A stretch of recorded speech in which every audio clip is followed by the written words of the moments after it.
เลาะหาเก็บผักกูดพี่น้องเอ้ยกินข้าวเที่ยงกำลังออกเสียหญ้า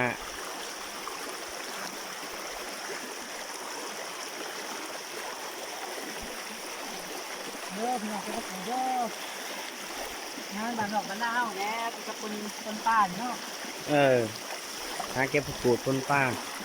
กินกับปนป้ามาโหลดคนป้าก็แซ่บอยู่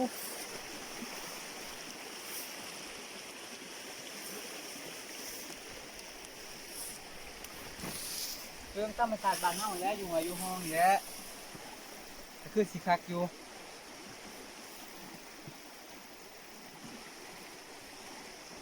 ผักกูดกับผักกูดหวยได้อนี่มันบ่แม่นผักกูดอันสนมสนาเนี่ยนะแม่นกูดสนมนี่แต่ผักกูดหวยนี่แหละอยู่บ้านเฮาก็ดิ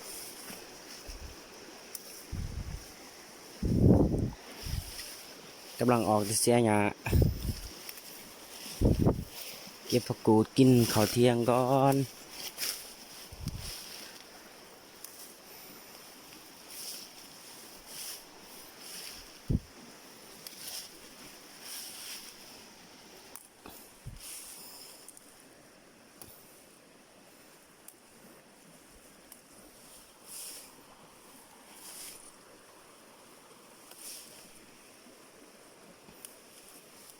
เนาะ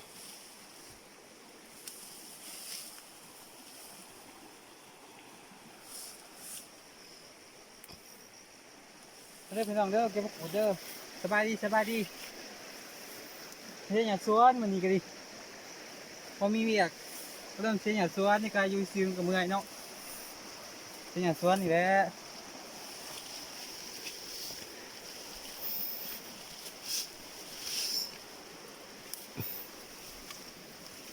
บ้านแต่บ้านนั้นเฮากองเขาเก็บไปให้เรางามเลย นี่บ่ เออ เข้าก็ซื้อกันเนาะ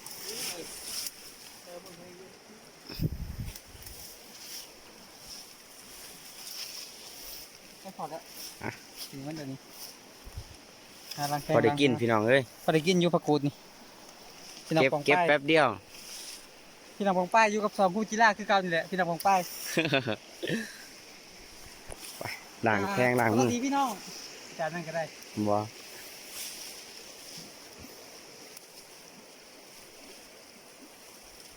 ในร้านกันเนาะ ฮะ ในร้านกันเนาะ แล้วแต่ ธรรมชาติเนาะ ธรรมชาติก็ได้ ฮะ เป็นธรรมชาติก็ได้วะโอ้พูดสิเลิกวะโอ้เลิกอีหลี ต้องเหมือนกัน ฮะ นี่แต่ที่ยังเลย และย้ำจะน้อยล้มยังเลยเหรอ หลังเชียงหลังค้าได้พี่น้องเด้อ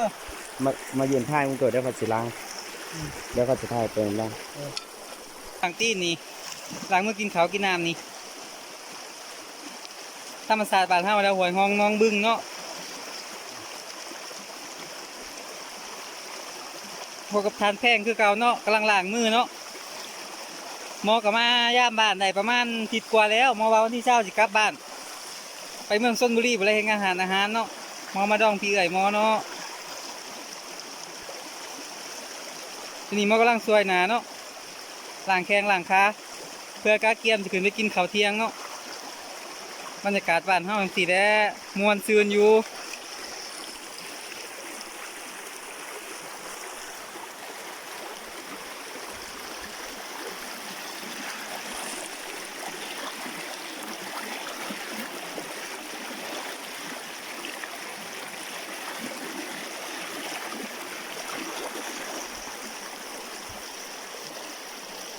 ญี่ปุ่นกับสวนมันพี่น้องเอ้ย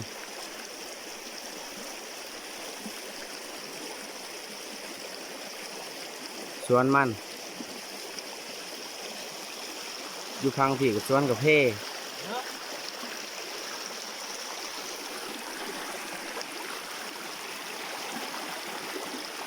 ใส่กับปลาแน่เลยมีแก้วปลาแน่ปลากระป๋องแน่แล้วก็ปูดแน่มีส่วนมันข้าวแน่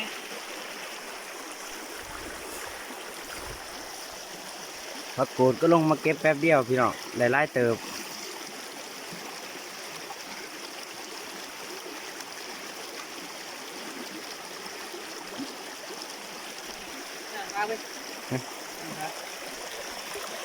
นี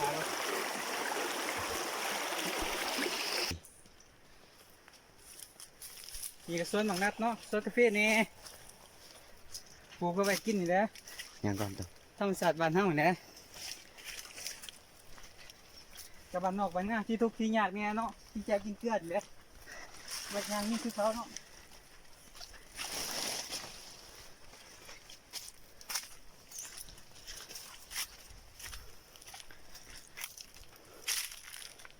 สวัสดีพ่อแม่พี่น้องป้องไปพวกเราสองคู่จิราคือเก่านี่แหละ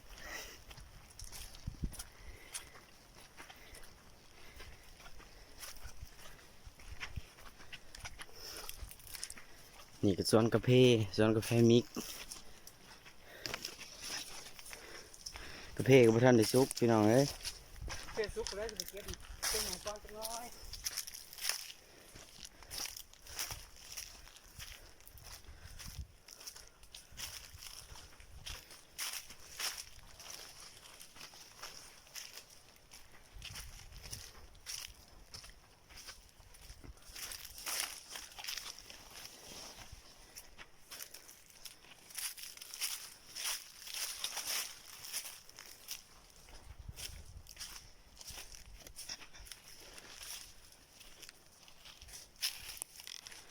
ตัวนี้มันสุกแล้วกาแฟก่อน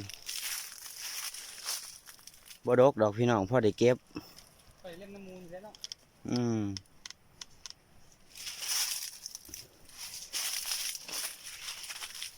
กำลังกกหนักนั่นบ้านเฮามันนัดธรรมศาสตร์บ่ได้ใส่ปุ๋ยหยังดอก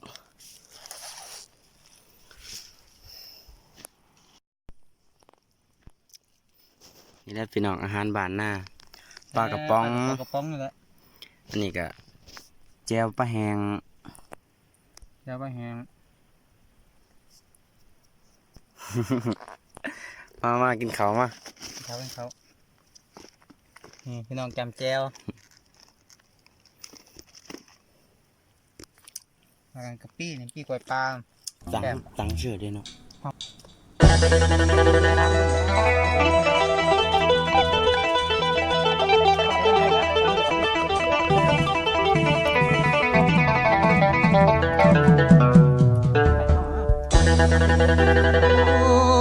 ยังจังที่เคยลองคิดพอสาวซื้อกองทางกำบ้านเก่าคิดเห็นว่าสองต้องสัญญาพักกันนั้นสายฝันพออยู่สุด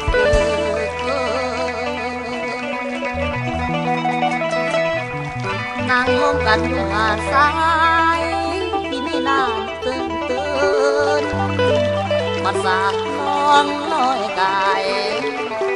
นั่งหาดทรายมาไหลเย็นเปรียบดังคำโอ้ยสัญญาน้อง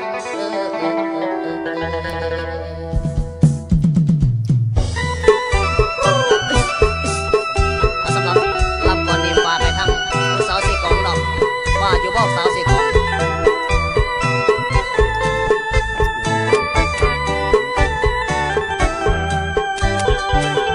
ที่ฟังเสียงของอาย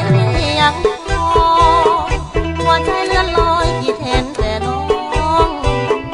สัญญาสองเราที่ฟังเสียงกองมันยังมาคล้องหัวใจอายนี้ทุกวันอายอยู่เวียงจันทร์อะไรห่วงหาสาวสองหาคนเดิมแฟนเราทางเวียงจันทร์ไปฟันแต่เจ้าอยากขึ้นบ้านเจ้าแม่งานเจ้าน้องสาวคนเป็นไดโนผู้สาวใส่กองทางกำบันเก่าเดี๋ยวมีเขาแฟนใส่ผู้นั้นของข้าบ่นอได้คิดพอแถมฟังเสียงของสองเราคุยสัญญาทางกันข้าวนั้นอยู่เวียงจันทร์ไอ้น้องฟันมีลายังพอทันกลับมาเรียบพอทันได้วางพอเพียงนางสาวใส่กองบาอายใจเจ้าอย่าเปลี่ยนแปลงงานมันแต่งก็คงจะมีอย่าได้นายนี้รออายเด้อ กินข้าวกำลังอิ่มพี่น้อง มาพี่น้องมา 2 คน มาอยู่สวนเก่านี่แหละ ได้กิน